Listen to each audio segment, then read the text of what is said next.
আসসালামু আলাইকুম। আশা করি আল্লাহর অশেষ রহমতে আপনারা সবাই ভালো আছেন। আজকে যে বিষয়টি নিয়ে কথা বলছি তা হলো করোনা ভাইরাসের নতুন ভেরিয়েন্ট ওমিক্রন।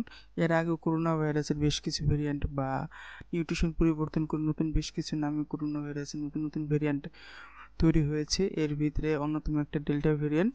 আর বর্তমান যে ভেরিয়েন্টটি চলছে যা ডেল্টার থেকে পর্যায়ক্রমে ৩ গুণ বেশি শক্তিশালী ওমিক্রন ভেরিয়েন্ট, যা ইতিমধ্যেই আমেরিকায় ৫ জন এবং অন্যান্য স্থানে বা বিশ্বের অন্যান্য জায়গায় সর্বমোট ১০ জনের মতো মানুষ মারা গিয়েছে এবং ইতিমধ্যে বাংলাদেশ ওমিক্রনে একজন সংক্রমিত হয়েছে এরকমের তথ্য আছে। সো ওমিক্রন থেকে বাঁচার জন্য আমাদের যে সকল অভ্যাস বা এই ওমিক্রন প্রতিরোধের জন্য আমরা যে সকল কাজগুলো করব আজকে সেই বিষয়গুলো নিয়ে আলোচনা করব।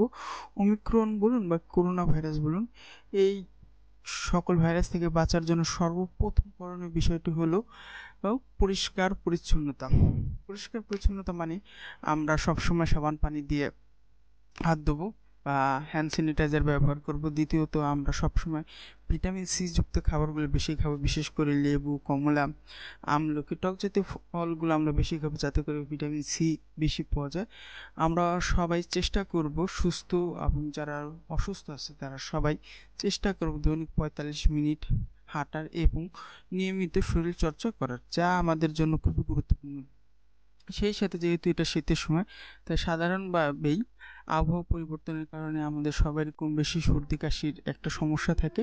এতে আমরা কোনোভাবেই ঘাবড়িয়ে পড়বো না যে এটা করোনা বা ওমিক্রনের কোনো লক্ষণ কিনা।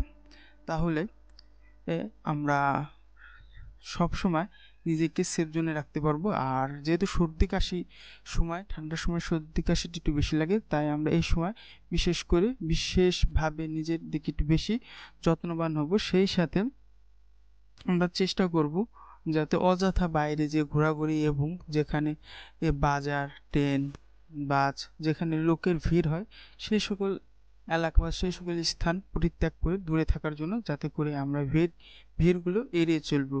আর সেই সাথে আমাদের সকলের উচিত যথাসময় টিকা গ্রহণ করা।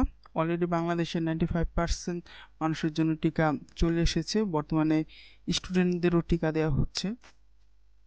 যারা ষষ্ঠ থেকে নবম বা দশম শ্রেণীর স্টুডেন্ট তাদেরও টিকা দেওয়া হচ্ছে। তাই আশা করি ইতিমধ্যে বাংলাদেশের প্রায় অনেক, না হলে 70% লোক টিকার আওতায় এসেছে যাদের বয়স 18+।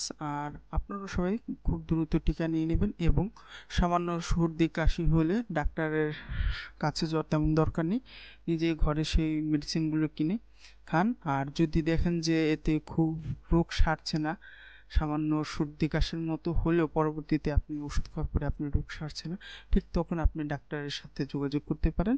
আর সব সময় স্যানিটাইজার ব্যবহার করে হাত, নাক, মুখ সবসময় পরিষ্কার রাখবেন এবং অবশ্যই মাস্ক ব্যবহার করবেন। তাই আজকের মতো এই পর্যন্ত। আশা করি সবাই ভালো থাকবেন।